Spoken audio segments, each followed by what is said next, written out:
Hi friends, welcome back in your math channel, Maths in Nutshell by Mahesh Sen. So guys, इस video में हम पढ़ने वाले हैं exercise 10.4 question number 2 class 9th का chapter number circles. If the two chords of circle are equal and they intersect within the circle, right? So they are intersecting within the circle, then prove that the segment of one chord are equal to the corresponding segment of the other chord. Okay, so the two chords are given, they are equal. यदि वो intersect कर रही है ई point पे, मतलब हम कोई भी एक पॉइंट ले लेते हैं ई पॉइंट पर, उस वहाँ पे इंटरसेक्ट कर रही है, तो उनके कॉरस्पॉन्डिंग पार्ट्स, मतलब जो बिगर पार्ट है वो बिगर से, स्मॉल पार्ट से स्मॉल पार्ट इक्वल है, ये प्रूव करना है ना. ये थ्योरम बहुत इंपॉर्टेंट है. ठीक है, तो हम क्या करते हैं कि ये हम सर्कल ड्रॉ करते हैं, दो एक उसका सेंटर ओ ले लेते हैं और दो कॉर्ड ए बी और सी डी ड्रॉ कर लेते हैं. अब इस कॉर्ड ए बी और सी डी दोनों कॉर्ड ई पॉइंट पे इंटरसेक्ट कर रही है. ठीक है, हमने एक पॉइंट ई बना लिया. अब हम क्या करेंगे कि हम लिखेंगे पहले, सबसे पहले गिवन दैट, और गिवन दैट के बाद में क्या प्रूव करना है वो भी चीज़ क्लियर होना चाहिए, और उसके बाद में हम लोग जाएंगे कंस्ट्रक्शन एंड प्रूफ के लिए. ठीक है, तो सबसे पहले ये जो क्वेश्चन नंबर 2 है, ये कई बार एग्जाम में पूछा जाता है. तो गिवन दैट में लिखा है a circle C with centre O and radius R. ठीक है, एक सर्कल को हम ऐसे डिफाइन करते हैं कि एक सर्कल सी है, कोई इसका सेंटर ओ है और रेडियस आर है. अब यहाँ पर ए बी और सी डी दो कॉर्ड्स गिवन है, जो कि दोनों कॉर्ड्स इक्वल है, तो हमने लिख दिया A B equals to C D. इसके बाद क्या लिखेंगे हम? इसके बाद टू प्रूफ लिखेंगे, क्योंकि इतनी चीज़ हमें गिवन है. अब टू प्रूफ में क्या लिखेंगे? There line segments, I mean sorry, the chords there equal, segments are equal. तो मैं लिखूंगा ए ई और E D both are equal. ठीक है, जो बिगर सेक्टर है, आपको समझ में आ रहा होगा, जो ए बी का जो बिगर पार्ट होगा वो ए ई होगा, और जो सी डी का बिगर पार्ट होगा ई डी होगा. ठीक है, ये बिगर. अब स्मॉलर पार्ट कौन सा होगा? छोटे वाले part E B, first one is E B और सेकेंड इज ई सी. ठीक है, तो दोनों ये स्मॉल स्मॉल से इक्वल है, बिगर बिगर से इक्वल है, बड़ा बड़ा से इक्वल है, छोटा छोटा से इक्वल है, दोनों पार्ट इक्वल होंगे.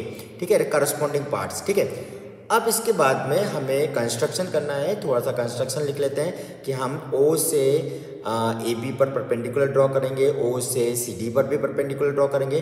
तो just write down that draw O M perpendicular to A B. ठीक है, हम ओ से दोनों कॉर्ड्स पर परपेंडिकुलर ड्रॉ कर रहे हैं. ठीक है, ये इतना आना चाहिए आपको. ठीक है, तो O M is perpendicular to A B and O N is perpendicular to C D. दोनों परपेंडिकुलर ड्रॉ कर लिए.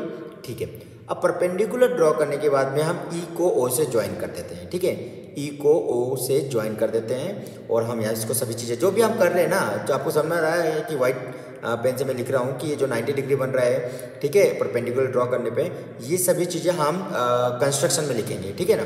तो सबसे पहले आपने लिखा कि O M is perpendicular to A B, मैं O N is perpendicular to C D भी लिख लेता हूँ. दोनों परपेंडिकुलर के बाद में हमने क्या किया? ई से ओ को ज्वाइन कर दिया. तो ई से ओ को ज्वाइन किया, तो you can write here and join E and O. ठीक है, ई टू ओ बेसिकली. अब ये हो गया हमारा कंस्ट्रक्शन पार्ट. अब जो most important part of the topic है, जो आपको मेन करना होता है, वो प्रूफ होता है. ठीक है, प्रूफ में मैं क्या कर रहा हूँ गाइस, सबसे पहले आप दोनों ट्राइंगल जो दिख रहे हैं आपको, जो ई एम ओ और ई एन ओ, दो ट्राइंगल्स दिख रहे हैं, इनको मैं कॉन्ग्रेंट बनाऊंगा. कॉन्ग्रेंट क्यों बनाऊंगा? उसकी मुझे आगे हेल्प लगेगी, और मैं उस हेल्प से ही आगे मैं प्रूव कर पाऊंगा. तो मुझे दोनों ट्राइंगल लेना पड़ेंगे, और दोनों ट्राइंगल में, ट्राइंगल 1 और ट्राइंगल 2, दोनों ट्राइंगल्स में यहाँ पर 90 डिग्री भी आपको दिखा रहा है एम और एन पर. ठीक है, in the circle, sorry in the triangle, अंदर, ट्राइंगल के अंदर. ठीक है, तो मैं लिख रहा हूँ in triangle, name the triangle is triangle O E M. The first one is OEM and the second is OME. 90 को पहले बीच में लेंगे, OME और ONE, दोनों ट्राइंगल ले लिए, ONE. दोनों ट्राइंगल लेने के बाद में हम तीन चीज़ें ढूंढेंगे, और तीनों चीज़ों से आपको प्रूव करना है. एंगल 1 और एंगल 2 90 डिग्री मुझे दिखाई दे रहा है ऑलरेडी, तो I will write the reason that angle 1 and angle 2 are 90 degree each. Second thing is ई.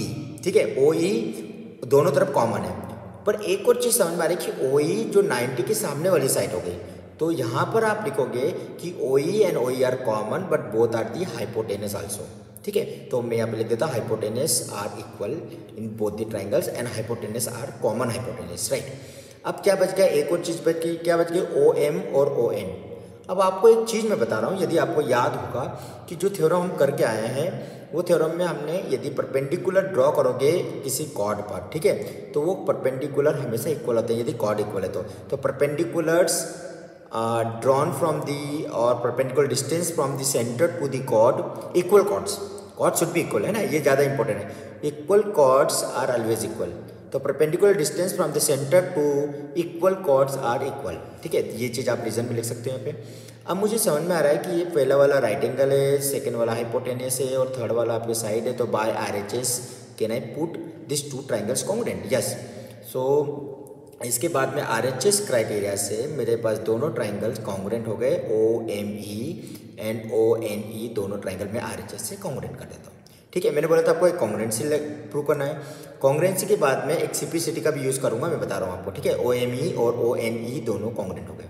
अब कॉन्ग्रुएंट होने के बाद में मुझे ME जो बेस दिख रहा है, बेसिकली मैं इसको बेस लूँगा, ME और EN, ठीक है, आपको दिखाई दे रहा है दोनों ट्राइंगल्स में ME and EN both the triangles both the sides are equal, तो I can write here ME equals to EN और इसमें रीजन में लिखो आप सिंप्लिसिटी, ठीक है। ये जो ये चीज़ निकल रही है ना, इक्वेशन 1 निकला जो मेरा, ये सबसे ज़्यादा important, I will right here simplicity, ठीक है। अब ये हो गया आपका सिंप्लिसिटी से।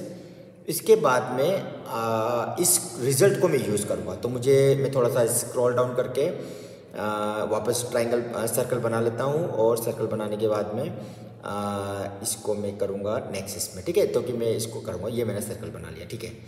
अब क्या कर रहा हूँ मैं कि यदि कॉर्ड्स इक्वल होती है तो उनके हाफ जो होते हैं बाइसेक्ट करती है परपेंडिकुलर, तो मेरे पास AE जो है AM है perpendicular bisector, OM always perpendicular bisector होगा ND के, मतलब CD का हाफ ND ये होगा, और MB जो होगा वो किससे इक्वल होगा, वो होगा CN से इक्वल होगा, ठीक है। ये चीज़ आपको आनी चाहिए। कैसे किया मैंने, AB का हाफ AM और CD का हाफ ND, AB का हाफ MB होता है और CD का हाफ जो लेफ्ट हैंड साइड का होगा लेफ्ट हैंड साइड में, राइट का राइट में लिख दिया मैंने, ठीक है। मैं चाहो तो यहाँ लिख भी सकता हूँ कि AB इक्वल्स टू CD है, AB का हाफ जो लिखूँगा वो AB का हाफ AM होगा और CD का हाफ होगा जो होगा ND, ठीक है। AM इक्वल्स टू ND और सेकेंड थिंग होगा MB इक्वल टू CN, ये हाफ होते दोनों, ये MA और ND भी हाफ होते हैं, MB और CD भी हाफ होते हैं, CN भी हाफ होते हैं, दोनों इक्वल हो जाएंगे, ठीक है। चलो यहाँ तक कोई प्रॉब्लम नहीं। अब मैं क्या कर रहा हूँ, जो इक्वेशन 1 है और इसको इक्वेशन 2 और 3 दे देता हूँ, ये MA और ND को इक्वेशन 2 दे दिया मैंने इसको, ठीक है, और इसको दे दिया MB इक्वल टू CN को इक्वेशन 3 दे दिया। अब 1 और मैं यदि 2 को प्लस करूँगा, ठीक है, तो मेरा आंसर आ जाएगा, ठीक है। कैसे करता हूँ, चलो एडिंग इक्वेशन 1 एंड 2, मैं AM में ME को प्लस कर देता हूँ, लेफ्ट से लेफ्ट को प्लस करूँगा, एक इक्वेशन 1 और इक्वेशन 2 को प्लस कर दिया, तो क्या है ME प्लस AM, ठीक है, लेफ्ट हैंड साइड में। राइट में क्या आएगा भैया, ND के साथ में EN प्लस कर रहा हूँ मैं, EN, ठीक है। तो AM और ME मुझे दिख रहा है डायग्राम में, AM और ME AE बन जाएगा यहाँ पे, ठीक है, AE बन जाएगा। और AE बनने के बाद में जो राइट हैंड साइड भी ऐसा होगा कि ND और EN, ठीक है, ND और EN मुझे ED बन जाएगा, मुझे ED लिखा है, और ये मुझे प्रूव भी करना है क्योंकि ये जो लॉन्गर साइड है ना, बड़ा पार्ट जो कॉर्ड है उसके दोनों बड़े पार्ट इक्वल हो गए, ये मेरा फर्स्ट पार्ट हेंस प्रूव हो गया, ठीक है। एक स्टेप में सॉल्व हो। दूसरे स्टेप में मैं इक्वेशन 1 और इक्वेशन 3 को लूँगा, इक्वेशन 1 और इक्वेशन 3 को मैं 3 में से 1 को माइनस कर देता हूँ, जो MB है ना उसमें से क्या माइनस कर देता हूँ मैं, EB माइनस कर दूंगा, ठीक है, ME माइनस कर दूंगा, ठीक है। तो मैं लिख रहा हूँ MB इक्वल्स टू ME में से ME माइनस कर दूंगा MB से, और यहाँ पे लिख रहा हूँ CN में से, यस CN में से राइट हैंड साइड में क्या दिख रहा है मुझे, EN माइनस कर दिया, आपको दिख रहा होगा ये रेड कलर से। तो ये दोनों MB से ME माइनस करूँगा, MB से NE माइनस करूँगा तो मुझे मिल जाएगा EB, ठीक है, वेरी नाइस। CN से EN माइनस करूँगा तो CE मिल जाएगा, ये मेरा सेकेंड पार्ट हो गया, मतलब ये सेकेंड पार्ट भी मेरा प्रूव हो गया। मुझे लगता है यहाँ पे कोई प्रॉब्लम नहीं आनी चाहिए, ये सेकेंड पार्ट भी prove, hence prove both the parts, small part से बिगर पार्ट से प्रूव हो गया, ठीक है। मुझे उम्मीद है कि आपको समझ में आ गया, थोड़ा सा प्रूव करने के बाद में प्रॉब्लम देता है, लेकिन फिर भी आपको आ गया होगा। यदि आ गया है आपको समझ में तो लाइक करिए आप मेरे वीडियोज़ को, सब्सक्राइब करिए, और yes take care, bye bye, thank you so much, see you in the next video.